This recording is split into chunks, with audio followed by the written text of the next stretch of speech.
for the invitation to come over and be with you. As a point of reference, let me just get a little information from the class to begin with. How many of you have done a detailed, in-depth study of the book of Revelation? 1, 2, 3, 4. We got about half the class then, so that's better than you usually find, because a lot of people steer away from it because it's such a challenging book. But it is a great book, and God would have not put it in there if it were not to serve a purpose. So we don't to shun it, we ought to study it, and we ought to get its message. Now, it's a special type of writing that the Jews were especially acquainted with. They weren't as challenged by it as you and I are, because they were more accustomed to it in their interaction with each other and their communications with each other. It's what is called an apocalyptic language. It comes from the Greek word apocalypsos, which simply means an unveiling or an exposing of something. And it's usually contains a lot of signs and symbols and things like that in the process. In other words, it's a kind of code language. If you go back into the book of Daniel, you'll see there, when you see some of those images that's painted there, they're very much like the book of Revelation. It was kindly the mental equivalent of our PowerPoint today. You didn't put it on the screen, but you're able to put these things into the minds of people, and they could glean a lesson from that. We do that somewhat today. You can read the book of Revelation, and you can call every word in there probably. So you can read it. It's written in English. You understand the word. But what is it? What's the hidden meaning? What's there for you? So let me give you an example of this. When we went to Russia several years ago, and we would be talking to the Russian people, well, some of them did not speak English, but some spoke fluent English. But they still had trouble understanding us. They were late for an appointment one time, and Chris Coates, then, who was going to church here, said, "Come on, we got to get there. Let's shake a leg." Now, they understood shake a leg. They understood that. I mean, they understood the words.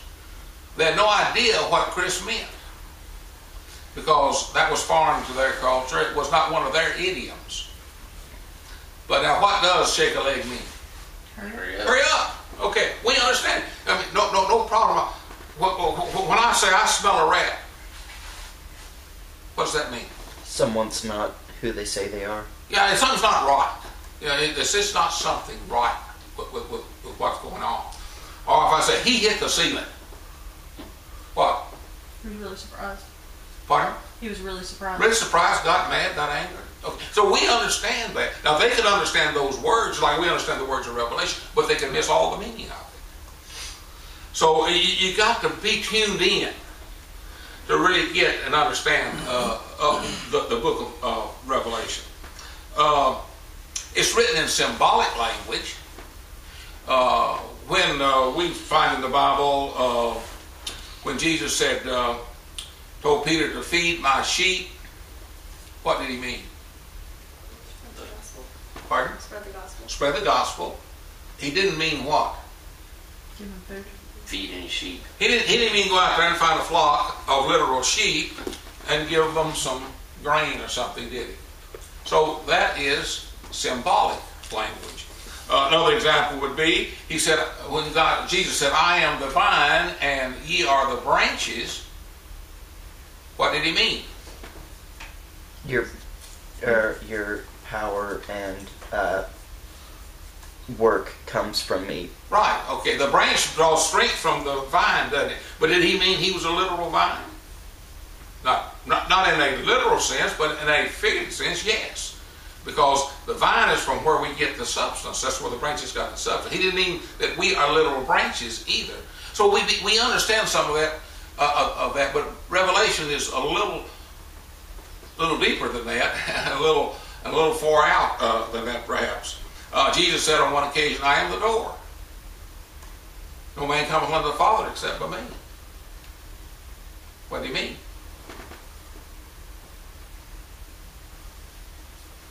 He says, I am the door. Pardon? He's the only way. Yeah, I'm the only way. So in a sense, he was a door. He was an entrance way.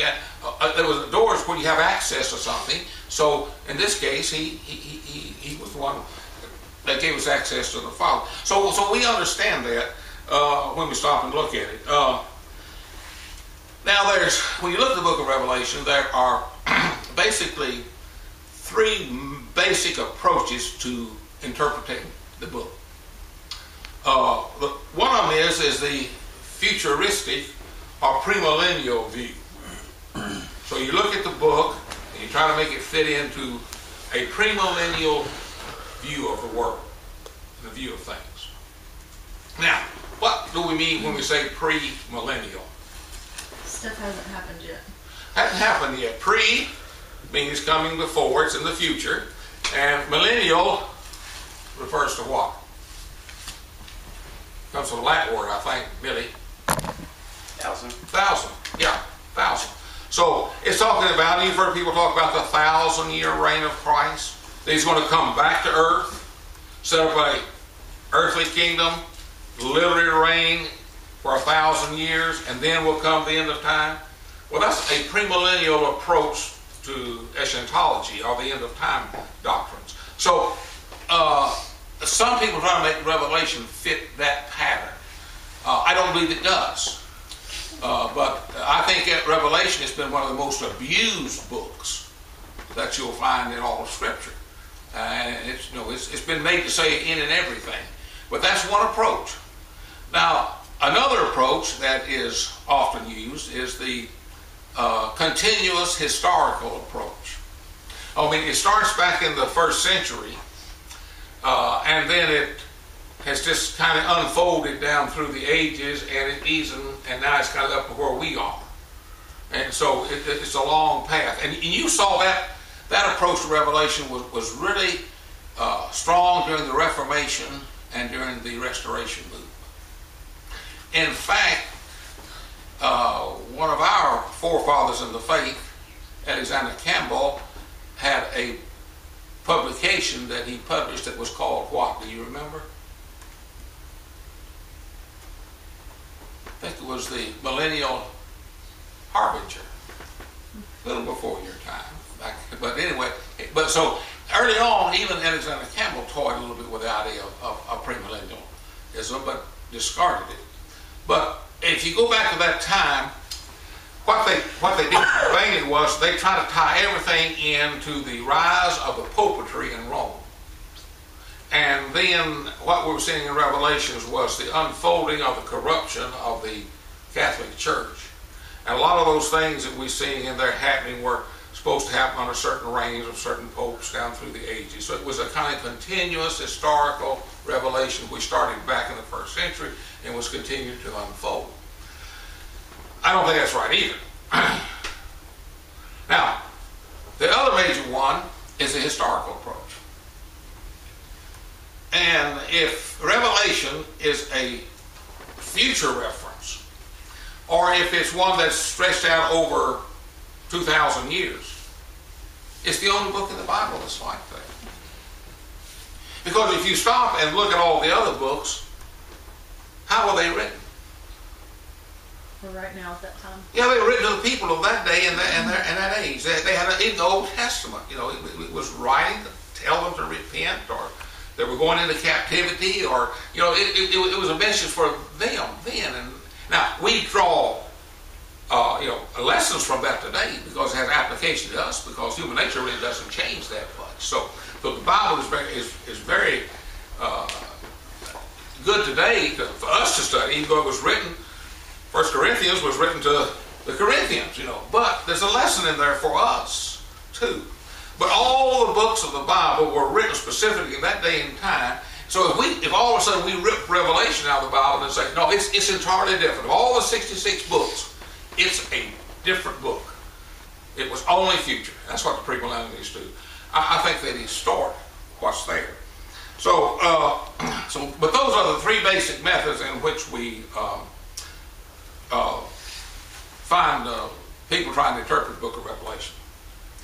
Now, the time and setting, I think, is pretty important as we look at the book. most historians believe, not all, but most historians believe that it was written sometime around the year AD 95. And that was because there was a particular emperor in Rome who sat on the throne.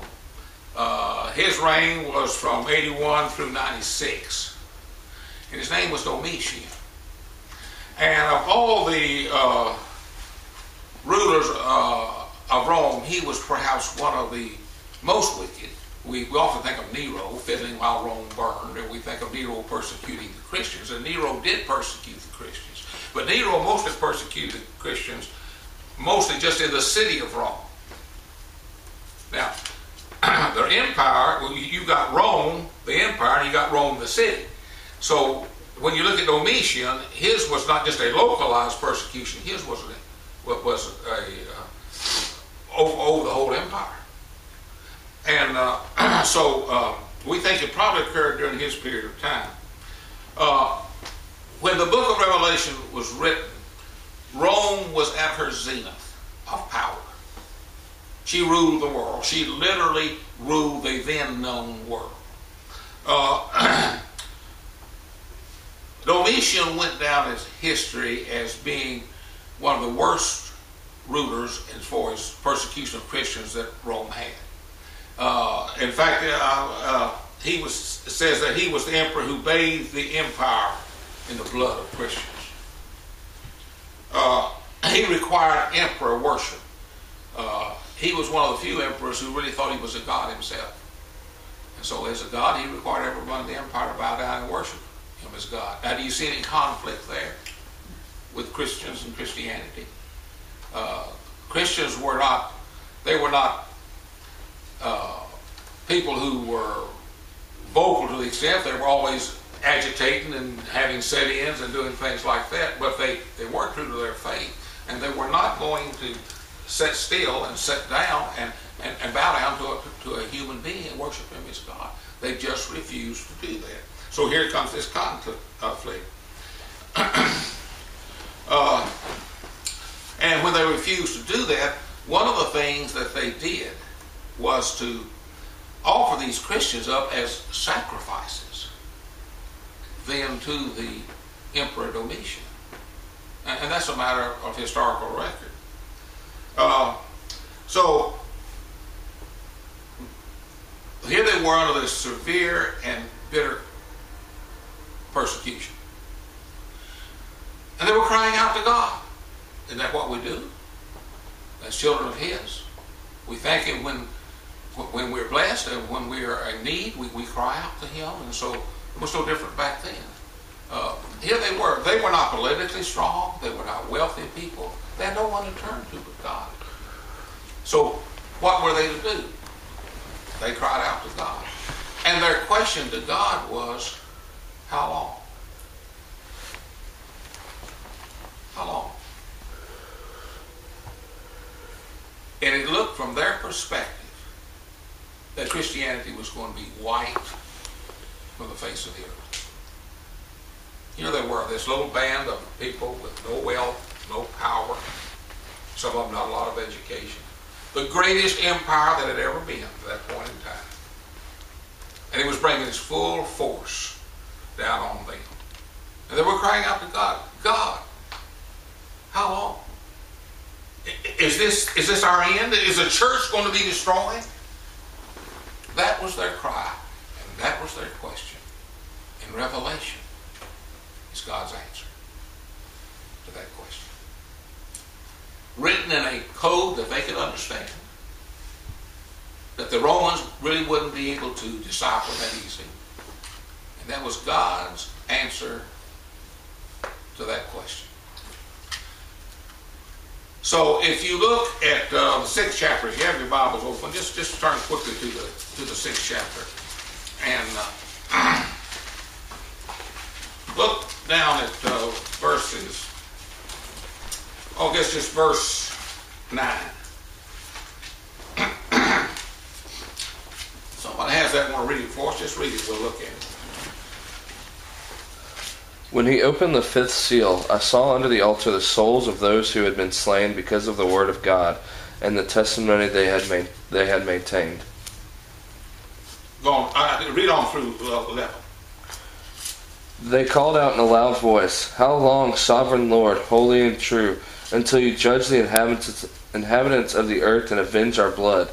Then each of them was given a white robe, and they were told to wait a little longer, until the number of their fellow servants and brothers who were to be killed as they had been was completed. Okay, so the answer early on in the book of Revelation is it's not going to happen right now. There's going to still be more persecution coming. But then the book goes from that point forward, the book of Revelation, and in highly symbolic language tells them kind of what to expect and what's going to occur. And when you see such things as a dragon that's so big that his tail comes all the way to the earth and his body goes up into the heavens, that's a kind of exaggeration of things, but really that's a picture of this brutal, bloody Roman Empire. And he just is able to swing his tail and just wipe out the vast areas. That's a picture of how strong that empire was and what it was doing. But as you see the story unfold, it's a story of vindication of God's people. The book of Revelation is going to tell them this is not the end. This is not the way it's going to be. Good will prevail. The church will survive. God is stronger than evil. So even though we're not facing that kind of persecution today, there's a message there for us today, because the message, the full message of Revelation is that when evil comes up against good, when evil comes up against God, it may prevail for a short period of time, but it will never, ever prevail. God is in control. The good guys are going to win, and we're the good guys. And that's what the book of Revelation, and if you put it down into a nutshell, that's all that symbolic language for the next, all these 22 chapters, that's what it's telling them. In a language they can decipher, in a language they can understand. It's highly figurative, but that's its message. And let me ask you a question. Did the Christians survive? As a group of people, they did. Many lost their lives. Where's Rome? Italy. Current Rome is, but where's the Roman Empire? Turkey, wasn't it? Yeah, but where is it now? It's gone. Dead. They ain't here no more. That great and massive empire, the strongest empire that the world had ever known, with all of its military might, with all of its education, all the things that it had, it's gone. Where's the church?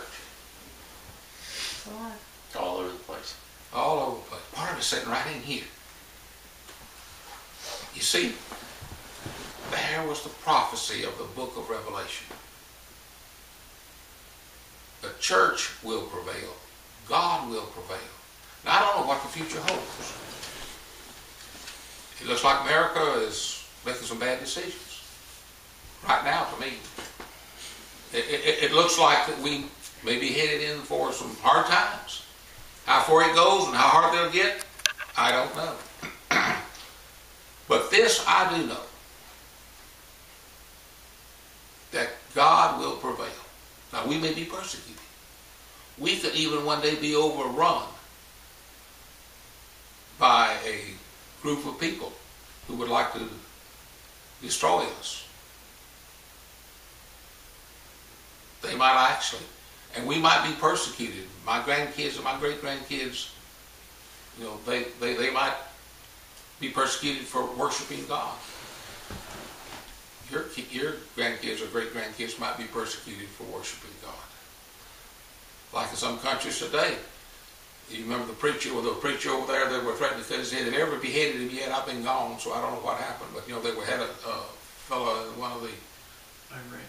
They were going to, if he didn't renounce Christianity, they were going to behead him. And I don't know what ever done that. So much public outcry, they may have backed off some, I don't know. But see, that's a real possibility. So Revelation still has a message for us today. But what we need to understand is that even though that could come, and from our perspective, it looked like it might be the end of, we can go back and read Revelation, and the message there for us, no, just remain faithful. God is stronger. God will prevail. What happened to this evil that was in that book the Revelation talks about? Who was chained? Who was thrown into the bottomless pit? This old dragon. And that old dragon was symbolic of whom? Satan, right. So that's its message. Now, usually when we study this in a class, we take a full quarter to look in more detail at each one of these highly symbolic things that you read about in each chapter and all, but this is sum and substance of it. And so Revelation is a book that we should not shun. And it's a book that we should read from time to time when we become just a little despondent, because its message is God is in control of this world. Evil is not. Evil will be changed. Evil will be destroyed. And one day, even those saints who had been beheaded, we read about in the 6th chapter there, they were where? There at the throne, under the throne, they were in heaven. So their persecution didn't last forever. Even God, they were killed, and He took them home to be with Him. So there's great comfort, I think, from this book. I just want to give you a quick overview. I knew Steve had covered a lot of the numbers. Numbers is used a lot in the book of Revelation. I don't know how much he went into. I'll go into a little bit of it if you want me to. One of the big numbers in there that people always talk about is what number in the book of Revelation? 666. 666. The mark of what? The beast. Mark of the beast. Okay. What does the number 7 represent? Complete. Complete. It's a complete. It's a whole number. It's a good number. So now, what would 666 then perhaps represent when we look at it in view of the perfect number 7? The opposite. Yeah, it's an evil number because it falls short. See, 666 falls short of the perfect number 7. And so it's people are trying to make that apply to Hitler, to Mussolini, all down through every generation has had its 666 guy. But see, that's trying to take it and make it apply, down through the history. I think it's just a number that stands for evil. And the mark of the beast is just the fact that there may be a lot of people who fit that description, but that's all that it is. 1 is a number that's used, and of course 1 is to symbolize as what?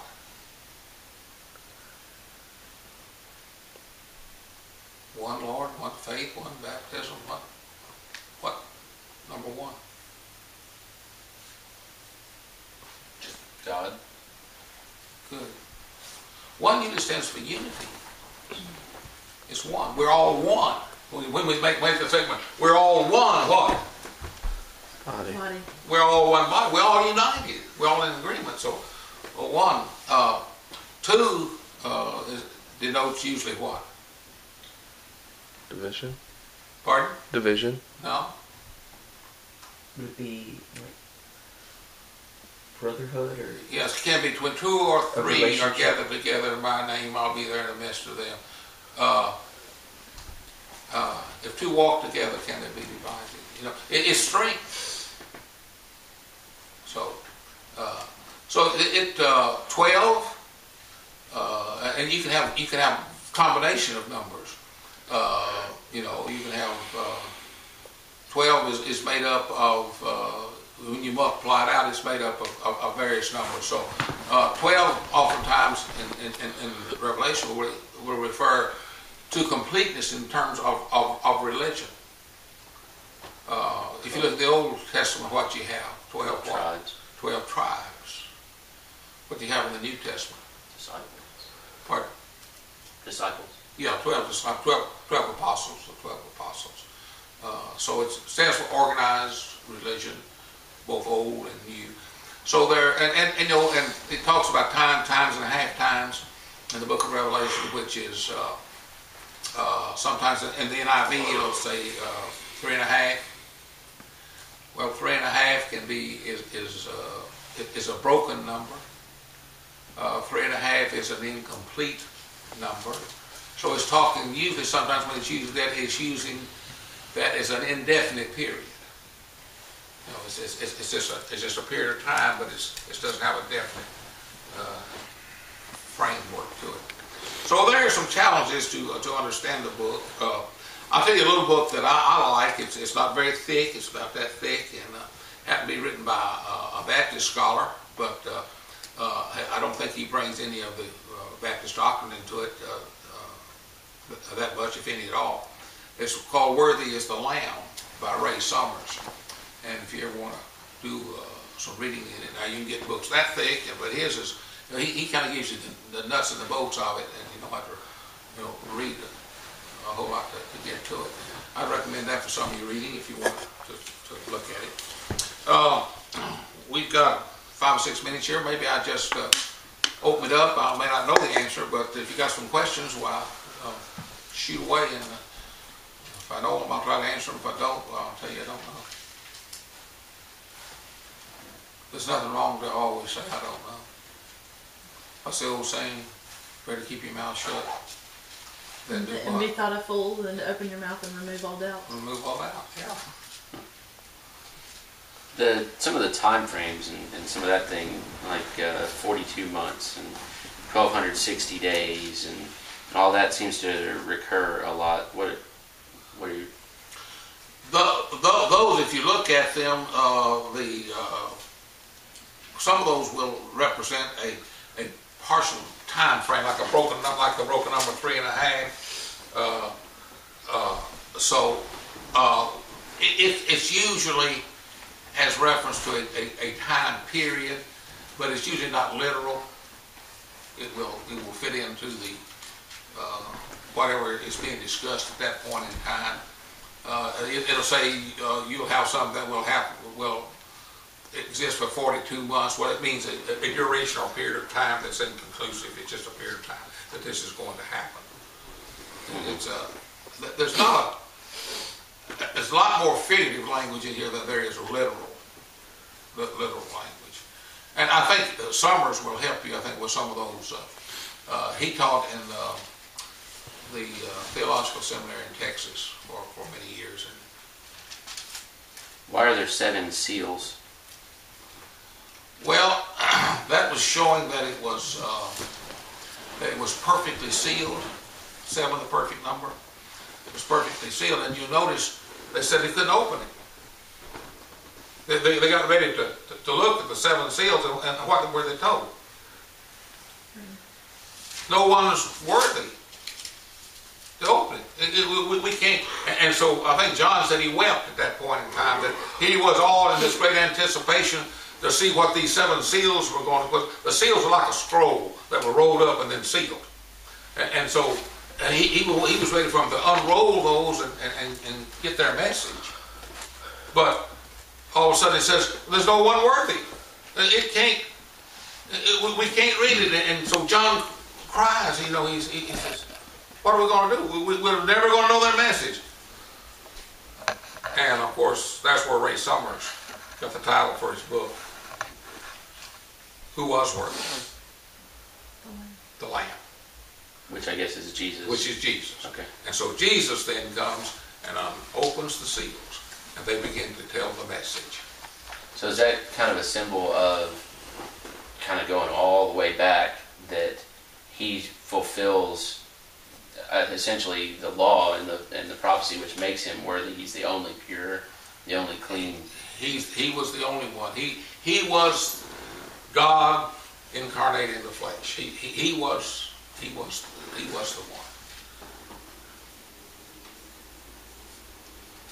Back to the different amounts of time. I mean, it seems kind of, I don't know, weird that if they just meant just a general period of time, why use, 42 months. yeah, why, 1,260 days. or why not, or every time that they mean just a length of time, why not use the same number? Why come up with different numbers? Well, it's the same way of saying the same thing. You know, you can use what 42 months is how many years? It's around 50. 3.5. Almost 4 years. Yeah, for about 3.5 years. So sometimes they may use the 42 months, they may use the number 3.5. It's another way of just saying the same thing, and some of the times we do that. You know, in our speech today to reinforce something, we'll 6 of one, half a dozen of the other. yeah, 6 1 half dozen the other. That's a good example in our idioms. So that's kind of what they were doing, and it's difficult for us to, because we've got to get back and kind of decode this based upon the Jewish mind of that time. And to them, just like the Russians were with us, they understood what we were saying, like we understand what, when you say 42 months, we understand what 42 months. When you say 3.5 years, we understand what 3.5 years. But we don't understand what the hidden meaning was. Just like the Russians didn't understand when we said, shake a leg. They understood the word shake, they understood the word leg, but what was the application? What was the hidden meaning to that? But we understood it easily. No problem with us. The Jews had no problem with this book. But Is there any significance that 3.5 is half of 7? yes, it's a broken number. But it's broken. It's from half of perfect 7. See, 7 is the perfect number. Right. So 3.5 is imperfect. So I mean, they could have used 2.5 or 4 Yeah, well, most of 3/4. 3.5 is emphasis because it's half of 7. Right. So it's a broken number. Where 7 shows completeness, 3.5 shows incompleteness. See, that would be a way of looking at it. Complete versus incomplete. And what about 1260? I'd have to go back and look at my notes and see what the specific application for that is. They're going to prophecy for that, and then a There's woman in the desert is going to be taken 1260 care of. is, for that.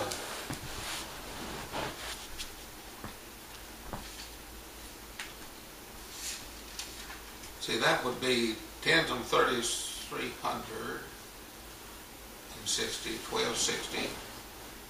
It's still a number divisible by 6. It's a number. It's about 3.5 times. So I don't recall really. I've got it probably in my notes. It's been 7, 8 years since I've taught this, but and I didn't bring my notes with me. I just jotted down some high points. It's almost 3.5 years. Yeah, it's 6 times 210, so it's just a 6 number. Well, but it's also divisible by 7. 1260.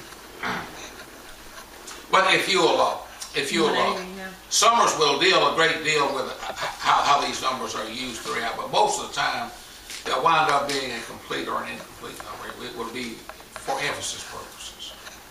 And, anything else? The 12,000 from each of the 12 tribes. Yeah, you got 144,000 that's going to be sealed, there in the book of Revelation. I think that's just a number. It's 12 times 12, which is 144,000. If you multiply the 12, if you multiply the perfect number 12 for organized religion, the Old Testament perfect number times that gives you 144. So it's not literally 144. No. But see, now there's a religious group, I believe Jehovah's Witness, who thinks that there's only going to be 144,000 actually in heaven. Literally in heaven. And the rest of us, when God comes back, He's going to take this earth, refurbish it, and redo it, and the rest of us are going to get to live down here in paradise. See, some people take one little thing out of the Bible and then and just blow it all out of proportion and do that. So I say Revelation has been brutalized and mistreated a lot down through the years because you can get on. You can turn the radio on to some of these programs where you had these radio preachers on there, and that's all they preached was on Revelation and their interpretation of it. But I think the main thrust of the message is it was a book of hope. It was a book that told the Jews, be patient, you may endure some more suffering, but delivery will come because evil can never overcome good. God's in control. It will be Jesus who will ride out on the white horse. It will be Jesus who will conquer. You know, you got two white horses in the book of Revelation, but the last white horse that rides forth, you know, he's the conquering Jesus. He will overcome evil. And so that's kind of the way, you know, we're left there. God will prevail. And so every generation that's being challenged by evil, the message is you may suffer, you may even be killed, but the evil will not prevail. And if you are killed, we have a hope for you.